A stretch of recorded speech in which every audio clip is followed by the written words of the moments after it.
You're listening to the Bearded Theologians podcast, hosted by Zach Bechtold and Matt Franks. If you'd like to learn more about the Bearded Theologians, you can go online at beardedtheologians.com, where we have past podcasts, blogs, and a couple items for sale.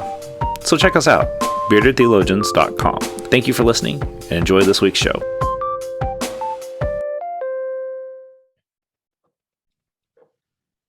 You're listening to the Bearded Theologians podcast, hosted by Matt Franks and Zach Bechtold. So this week on the podcast, we're moving through the book of Genesis, and we're kind of looking at stories that you're familiar with, and some that you may not be familiar with, and some that you may have learned in Sunday school as a child if you went. And then we want to actually show you the whole story, because sometimes you only got part of the story. And today's story is a good example of that.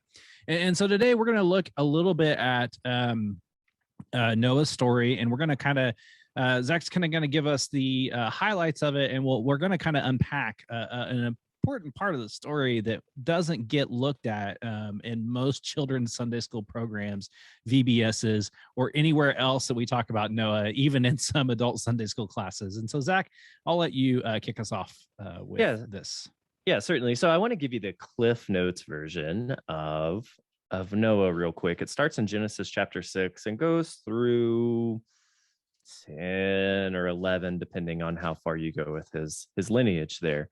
But what I love a lot of things about this story, but we find the story of Noah at the beginning of Genesis, when the Hebrew people are still trying to answer that question: who are we? Where are we from? How did we get here? And just trying to fill in those spaces in their history and just understanding who they are. And what we find in the flood story is many faith communities, many religions, many cultures have a flood story. And this just happens to be ours. And so we start with Noah, and at least in the CEB, the Common English Bible, the heading for its ancient heroes, which I love a whole lot for a lot of different reasons. But we start there with Noah hearing from God that, man, these folks have turned away and things are getting pretty rough and there's a flood coming. God gives Noah a bunch of specs to build a boat and kind of instructions that go along with that. That's kind of what we know in Sunday school, right? We have this faithful guy, Noah. He builds this boat because God said, hey, build this boat. And then he loads them on 2 by 2. Hurrah, hurrah, right? And we kind of go a little further, and we hear the stories of rainbows, and we hear the stories of Noah sending out the birds to bring back signs of the water receding. And then we kind of stop there as they get off the boat. And yet there's so much more in this story, even in that part of why the conversations that Noah has with God, of what's going on with what, the covenants and rainbows and whatnot. But what Matt and I really kind of want to focus on or talk about today is when Noah gets off the boat and what happens there. And so I'm going to read a little bit from chapter 9, verse 18 or so and on. Noah's sons Shem, Ham, and Japheth came out of the ark. Now Ham was Canaan's father. These were Noah's 3 sons. From them, the whole earth was populated. Noah, a farmer, made a new start and planted a vineyard. He drank some of the wine, became drunk, and took off his clothes in his tent. Ham, Canaan's father, saw his father naked and told his 2 brothers who were outside. Shem and Japheth took a robe, threw it over their shoulders, walked backward, and covered their naked father without looking at him, because they turned away. When Noah woke up from his wine, he discovered what his younger son had done to him. And he said, "Cursed be Canaan, the lowest servant. He will be for his brothers. The lowest servant he will be for his brothers." He also said, "Bless the Lord, the God of Shem. Canaan will be his servant. May God give space to Japheth. He will live in Shem's tents, and Canaan will be his servant." After the flood, Noah lived 350 years in all, and Noah lived 950 years. Then he died. And so we read the back end of this story of this beautiful thing of Noah following God, hearing God's call, building this boat, loading the animals on 2 by 2, making this covenant with the rainbow, sending out the doves with the olive branch to return. And then he gets off the boat, plants a vineyard, makes wine, gets drunk and naked, embarrasses his family, and then curses them. And so, Matt, when you hear kind of the fullness of this story in a very quick way, what drums up in you? What comes to mind? What catches your attention? I have several things that I probably should never say come to mind. But the first would be like, man, they need therapy. They need therapy, and that, you know, being on the boat for as long as they were, in close quarters, as long as they were, in the situation, the trauma and stress that they dealt with. If I was Noah's pastor, if I was their family pastor, my first response would be, y'all need therapy. Just because you need to process a few things and have a space where you can reflect on what you've gone through. Because, I mean, we're in the middle of a pandemic, and I can see why Noah, when he's off the boat, you know, decides that a winery is a best new investment, as we are kind of in the same boat in some situations of, when this is over, what am I going to do with myself and my life? And I think that what we can learn from this story, at least this part of the story that doesn't get told. I mean, you know, this is one that I know when I've done it with adults, sitting with adults, and we read this part of the story, they're like, oh my gosh, I didn't know this existed. I think we need to acknowledge the humanness of this story, is that, like, there's some pain and suffering and trauma that they go through on the boat. And now, like, I know I'm reading into this. I know, like, we don't have a full, you know, daily account and journal on that. But obviously there was some stuff that happened that caused them to respond in the way that they did. And I think that's something that we can learn from ourselves as well.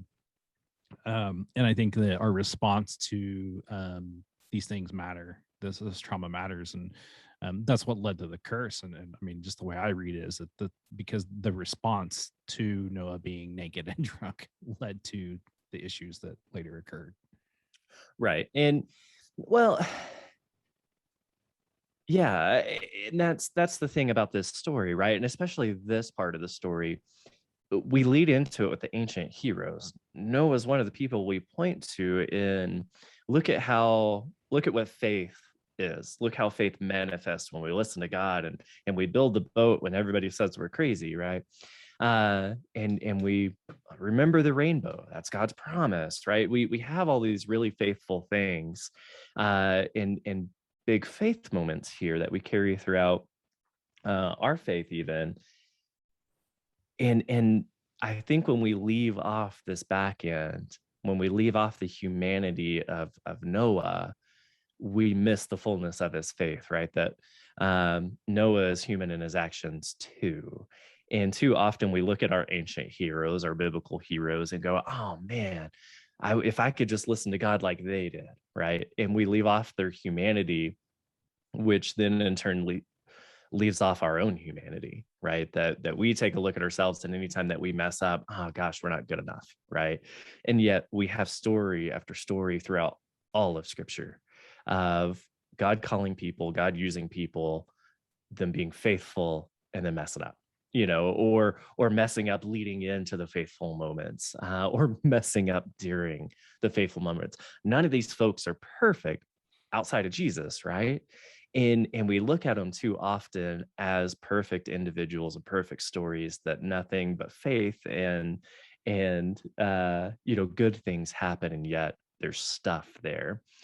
And I think when we take that into account to our own lives, we begin to see, we talked a little bit, I think last week, about grace, and the grace that we see, maybe it's a couple weeks ago, within the Old Testament. We see that here. God uses these faithful moments, and there's always room for grace. Now, Noah could have exercised a little bit of grace. His kids were trying to save him a little bit of embarrassment, and yet he curses them on the end. But that leads into continuing to answer that question from the Hebrew people: who are we? How did we get here? And why? Why does this certain group of folks roll over us? Why are we in this space? And so there's some historical, cultural teachings there as well. Well, I mean, like we said, it just shows where, we got to know how we got here.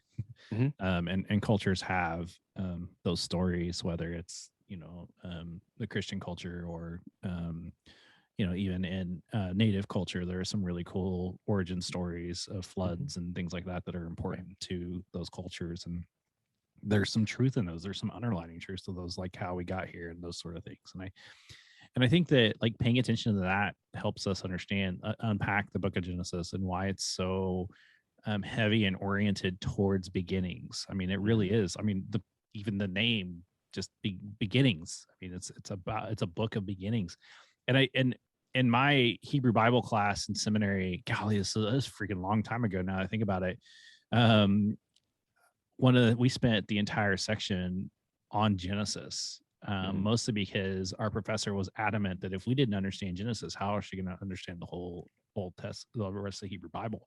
Right. And I at first I was a little bit angry and perturbed that we spent 12 weeks on that, and then we spent only 1 week on the rest of the Hebrew Bible. But then in retrospect, even now today, I see value in that, and why like understanding these origin stories of humanity, depending on your perspective of it, matter, and why they're a part of our narrative.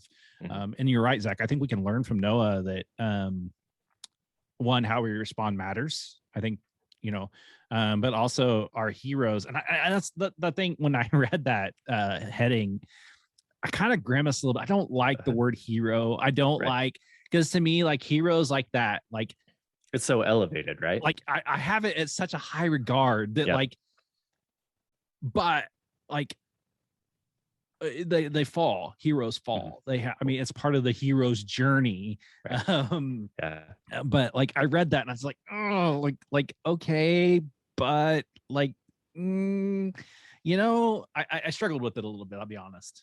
Well, and we do, because we get lost in that hero moment and stop when Noah gets off the boat, right? Because we don't want to see the hero crumble. We don't want to see you mean you don't want to see Captain America and Iron Man go at it? Right. You don't want to see Batman take his mask off, right? You don't want to see these things happen. And yet the reality is so much there. And I think that's where we find the grace in the faithful acts and in these moments, is when we see those human elements. You don't want your favorite baseball player to be traded to your rival club, because it just it taints. Nobody should ever be traded to the Yankees or the Red Sox. It's just And so like I think today where we can land, let's land this ship today. Let's get off the boat. No. You're either the hero long enough to become the villain, right? Another podcast for another time on that one. I think where we can land this boat today would be just one, like, man, read the rest of the story. Paul Harvey, rest of the story. I mean, that I think far too often we stop when it's comfortable and we don't read the rest of the story. I think that's important. But I also think too that especially in the middle of a global pandemic like we're in right now, because it's not over, contrary to some church consultants writing post-pandemic books when we're in the thick of it. I think how we respond to trauma and stress also matters, and there are healthy ways to cope. And I want to encourage you that if you're there, to seek professional help, because I think that's important, especially with all the stressors that we have in our world today. That's something that we need to keep in mind and do that and reach out if need be. Zach, do you have any closing remarks? No, just I would encourage you, in the stories that you know and are comfortable with, keep reading. Read past the place you always stopped, or even just search and find those spaces, because often we find them and are surprised and we're like, oh, what has happened? And it causes us to question and dig and search more for what's going on. And I think, like Matt said, the Paul Harvey part of thing, there's always a little bit more to the story, and let's dig into it and see where it takes us from there. And yes, I'm old enough to know who Paul Harvey is, for those of you that are questioning that. I grew up with Paul Harvey. I imagine many haven't. He's from Tulsa, by the way. So for the rest of the story, you can go to the Bearded Theologians podcast at beardedtheologians.com and check out all of our great content and past blogs and podcasts and all the things that we have up there. Don't forget to pick up a shirt. And so for the Bearded Theologians, I'm Matt Franks. I'm Zach Bechtold. Thanks for checking us out. First, guys, I want you to subscribe and like this video and push that thumbs up. Thank you for listening to the Bearded Theologians podcast. Don't forget to like, subscribe, and share on all social media outlets. You can check out old episodes and more information at beardedtheologians.com. Thanks for checking us out.